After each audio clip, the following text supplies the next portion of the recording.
Worst April Fool's Day gag ever. Oh. I'm John Renton with my review of AEW Dynamite from the Canada Life Center in Winnipeg, Manitoba, Canada. And we are just over a week away from AEW Dynasty, or Dynasty as some of y'all may call it. That's going to be Vancouver, BC, all the way on the West Coast. And then speaking of the West Coast, they're going to stay on the West Coast, traveling down to my neck of the woods. I will be in attendance for the AEW Dynamite and Collision taping in Everett. It is literally less than 20 miles from my house. It's going to be interesting. Speaking of interesting, it's going to be, well, it's certainly going to be interesting, whether for good or bad, what AEW ends up doing in the near and distant future, because, my God, Tony Khan needs a cognitive test, as it were, because, good goddamn Christ, I have so many questions. First of all, to the crowd. Was it really loud where you guys are at? Because sometimes it came across on TV, sometimes it didn't. I'm just curious about how well it was mic'd. Shivani's in the ring, Pyro interrupts him, and okay, maybe it's a flub. No, and then more pyro, and then music. It's Judas. Chris Jericho is back. I did not miss this motherfucker at all. So, even if I just wanted to put certain things over there, I'm not going to, but even if I just wanted to focus on him as a wrestler, let's just say this. Let's say Chris Jericho actually was able to still perform well in the ring. At least adequately. He can't, but let's just say he could. He's 55 years old. This is supposed to be where, fresh upstarts and some veterans that can still go, where, it's a melting pot and everything, where AEW's were the best wrestler. Chris Jericho hasn't been the best wrestler even in any match he's had in a decade. He wasn't the best in that goddamn match against Kenny Omega, and then it's been a steep decline ever since. If he had retired in 2022, and I know he likes money, and I don't blame him, Tony Khan wants to continue to pay him, that's fine. He has not been able to do anything proper in the ring. He gets winded. He is unable to basically move. That feud with Mark Briscoe was terrible. I was there at WrestleDream 2024. Nobody wanted to see Jericho. He tried to heal it up. It was like a boo thing, we just want him to go away. And then he did go away. He had not been on the program for close to a year. I don't remember when he told Big Bill and Brian Keith I don't remember the exact date when he said he was going to leave. And then there were rumors, okay, he might go to WWE. Maybe Khan decided to either hold him to his contract or offer him a shit pot full of money and say, you can retire here. Okay, whatever. What has Chris Jericho done in the last 4 years to necessitate a retirement tour? He always knocked the fact that, older guys in WCW were holding him back. He is well past the age of any of those guys, when they were on top in WCW. And he wasn't wrong, but now he's as much of a hypocrite, if not more than they ever were. And they were also people that actually drew a lot more money. Chris Jericho, for a period of time, was a big star. He was good as a face, good as a heel. That feud with Shawn Michaels in 2008 was actually very fucking good. The thing is, he called him the has-been kid because, he has a stupid accent. I'm sorry to anybody that's Canadian, but Chris Jericho just plays it up, or he's just basically a blithering fucking idiot. But he called him the has-been kid. And then, if you take a look at the age of Shawn Michaels there, in 2008, and then you take a look at the age of Chris Jericho now, it's like, really, who's the has-been? Who's the fucking has-been, Jericho? He's pickled himself with all the drinking that he's done. He can try all he wants to overtan, get hair plugs, and do all the shit that he does, but he is never going to even come close to capturing a fraction of a fraction of a fraction of the star power that he once had. And now let's lean into the other side. Chris Jericho has donated to various GoFundMes and tried to show a good side. He also supports a criminal piece of shit that lives in the goddamn White House, exists in the goddamn White House, is plaguing the goddamn White House, is a babbling fucking fool. And his wife also was in the Capitol area on January 6, 2021, so I'd like to just say that stupid conspiracy theory believing twat can fuck the hell off. She deserves to never see her children again because she's a terrible mother and a terrible person. And if she's at any of these wrestling shows, people should heckle her. There's free speech, but there's not freedom of consequences. And anybody that participated in January 6th or was there because they believe the election was stolen, it wasn't. Y'all need to really just well, quite frankly, fuck the hell off. By the way, abolish ICE. Fuck ICE, fuck Trump, fuck y'all too. But yeah, Chris Jericho has a lot of issues. And the biggest issue is he is passe. He has been passe for a while. He was a big reason why AEW had credibility, and it made sense to sign somebody like that. And he got a fuck ton of money, and I don't blame him for that. But what benefit is there to Chris Jericho being here? Oh, people will talk about it. Yeah, negatively. And it's not going to get them the positive buzz that they think, because the crowd, by the way, the crowd was saying welcome back, and they were singing a little bit to Judas, but they were having to turn the music up because the crowd wasn't reacting as much as they thought. And they were singing Judas, by the way. I hope the Winnipeg Jets never win a Stanley Cup. There were beer kegs back there. Y'all deserve to drink yourselves into a coma because you want to cheer Chris Jericho. But Jericho, either he was held to his contract and Tony Khan still had time left. I don't know. I don't care. He wants to offer him all that money to basically, plague his television. Fine. WWE could have brought him in for a retirement tour, and it probably wouldn't have meant much of anything, because Chris Jericho can't go anymore. He can't do anything proper in the ring, and he can't even cut good promos anymore. He basically just ended up saying, "I'm home." And that's honestly the best promo that he said. So there you go. Whatever. I hope their kids actually grow up to be smarter people than, their parents are, but whatever. It's just so fucking stupid. And it's also funny, the hypocrite, I don't even mean to go on about this, but the hypocritical fans like, oh, Jericho's out the door. Oh, WWE will get him. And he'll be, passe and everything. He'll be a has-been and all that. He'll be another old guy that they have. And then he comes back and all the sickos are cheering him. Now, there are a lot of people that are negatively, speaking about this, because quite frankly, Chris Jericho doesn't offer anything of value. But it's just always funny, the hypocritical thing. And I'm going to get more into the age talk on this particular review, because there are as many old people as they have in WWE, veterans or otherwise. There's just as much of a problem in AEW. I also hope Kyle Fletcher ends up actually being okay. Apparently he suffered an injury during a miscue where Mark Davis's ass landed on him.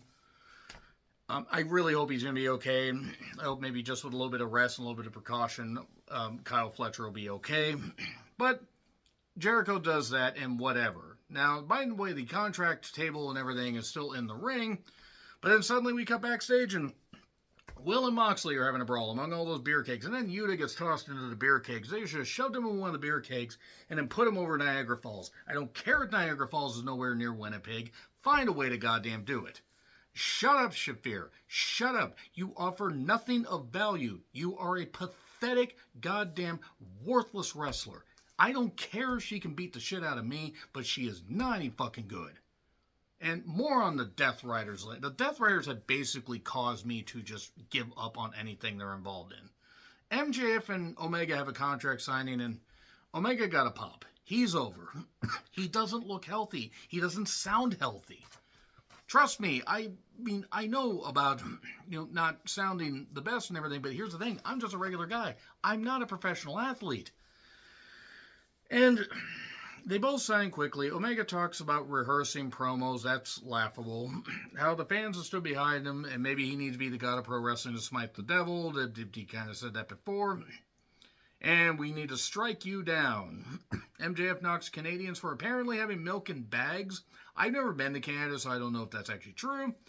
Kenny basically wants the title because his guts are fucked and his guts will explode and everything. Apparently, he has David Von Erich's stomach. I will not apologize for that. And that you'd be better off dead, Kenny. And then he's trying to goad him into hitting him because no physicality. And then Speedball shows up and says, "You're afraid. Nay, Papa, don't be afraid." Anybody that gets that, you are a longtime wrestling fan. So, we're going to have a match later. And yeah, I'm missing some of my guts, but apparently, according to your doctor, you're missing your balls. Oh.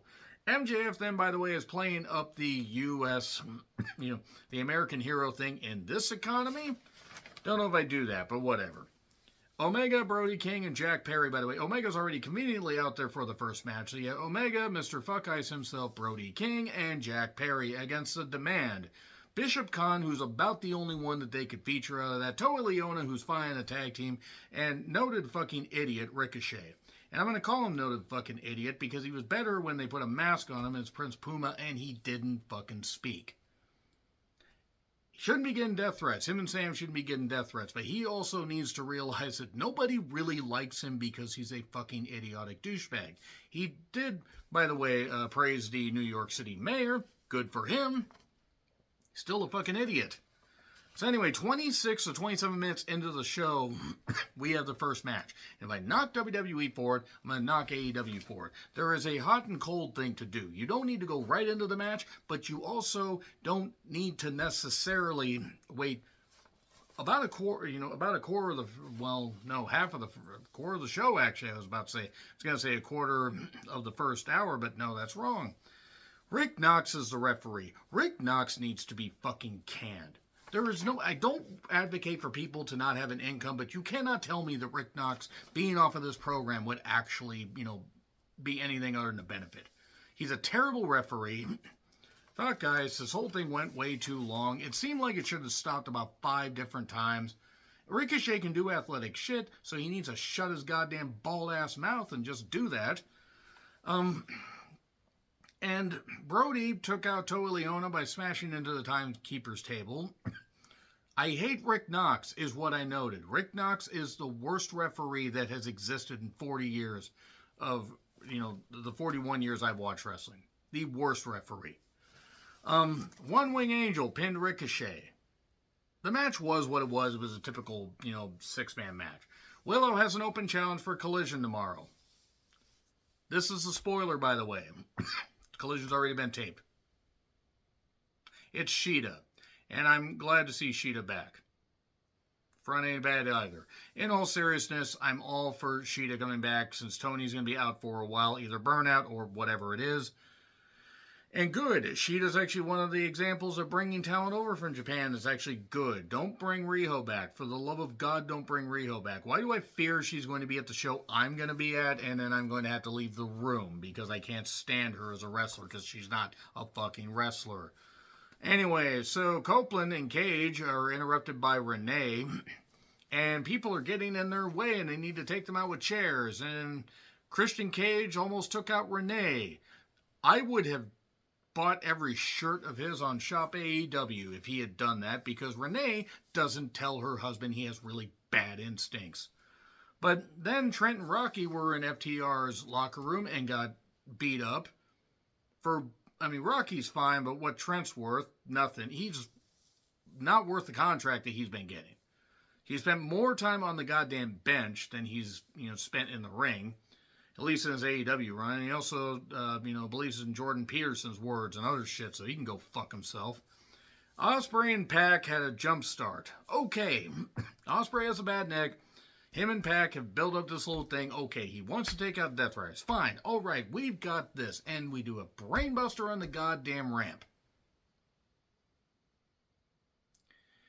It was at this point that I realized that Will Ospreay has terrible instincts. And look, I know what they're trying to do. Put his neck in jeopardy. I get it. Here's the best way to do that, though. Pac attacks him and knocks him to the ring and beats him up and everything. Bell hasn't even rung. Hits him with a goddamn hot shot. A stun gun like Steve Austin used to do for his finish. And in WCW. And there you go. He's taking on the neck. Oh my God, he's like this. Or even do a stun gun into the ropes outside the ring so it wouldn't start. You could do something. And you're not doing bullshit that people with, injury shouldn't be able to get back up from. Especially since we're going to do a jump start in the main event. So I gave up. I'm sorry. They did. I can't stand watching Pac, even though he can do very good stuff, because he'll do stuff for a bit, then he'll disappear for a number of months. And not everybody needs to be on TV every single week, but he spent more time at home in whatever fucking village he crawled, whatever part of the Shire he crawled out of.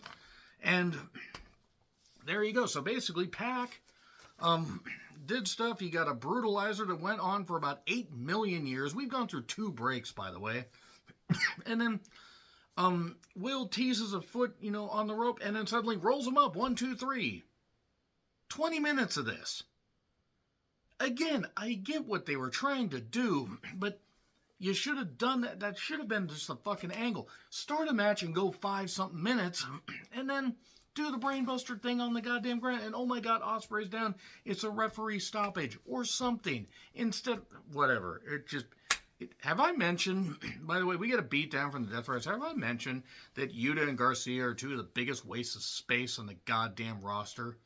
And I don't care that Garcia has an inspiring story. There are kids that, go through plenty of issues too. There's really inspiring stuff going on. Like there's, great things of like pets being saved and all that. And Garcia could go do that instead of pretending to be any kind of legit main, talent professional wrestler. Wheeler Yuta is one of the worst wrestlers that I have seen on a purported big budget program. He's not intimidating. He looks even worse bald. And there we go. They were going to Pillmanize his neck, but they didn't. Will better win at Dynasty. But also, guess what? They're going to continue this, and they're going to go to goddamn Double or Nothing for Anarch Queef in the arena. Because they're in the same pattern. They're in the same holding pattern. The Triangle Madness, Thekla, along with Sky Blue and Julia Hart, took on Jamie Hayter and Alex Windsor, the Brawling Birds, and Mina Shirakawa. There was a lot of in this match. This match was what it was. At least there's a story with Mina and Thekla. And Thekla got signed to a new contract. Good. She has excelled since coming to AEW. And Hayter pinned Julia in 10 minutes. Nothing wrong with it, but I was well and truly done with this show well before that. Darby promo. He wants to see Goddard the AEW title. I don't want him to see the AEW title until he stops doing stupid shit. But apparently we're getting Andrade and Darby at Dynasty. And I'm going to keep calling it that because it doesn't deserve to be called the name of that series that actually was, pretty popular for a while. If Darby wins, he gets a title shot. I assume at Double or Nothing? I don't know. Possibly at the Everett show. Watch them actually switch the title to Darby in Everett in front of no people. I guarantee you they're going to have maybe 3,000 people in there, and that arena holds 10. 10,000, by the way, not 10 people. That'd be impossible to do the numbers like that. So during all this fracas, Brody and Jack Perry show up to help Darby because we're getting, stuff going on. Omega, by the way, shows up for commentary for the main event. It is a mess. I don't blame Tony Khan for just throwing stuff at the goddamn screen because WWE's programming, by the way, has bored me to fucking tears to the point I can barely review their stuff anymore. And after WrestleMania 42 Night 2, I'm probably going to jump off their stuff for a while. But AEW frustrates me because it's 1 step forward, 2 steps back. Or 5 steps back. Or a 12-step program like Chris Jericho probably needs to be part of.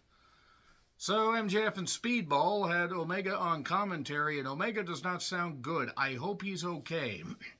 MJF jump starts, and it fits here, because if they had done it differently in Pac and Ospreay, but Pac has terrible instincts. Except the instincts not job to Enzo Amore. Or not want to face him. MJF is very good, but he is never attaining the high level that he had before.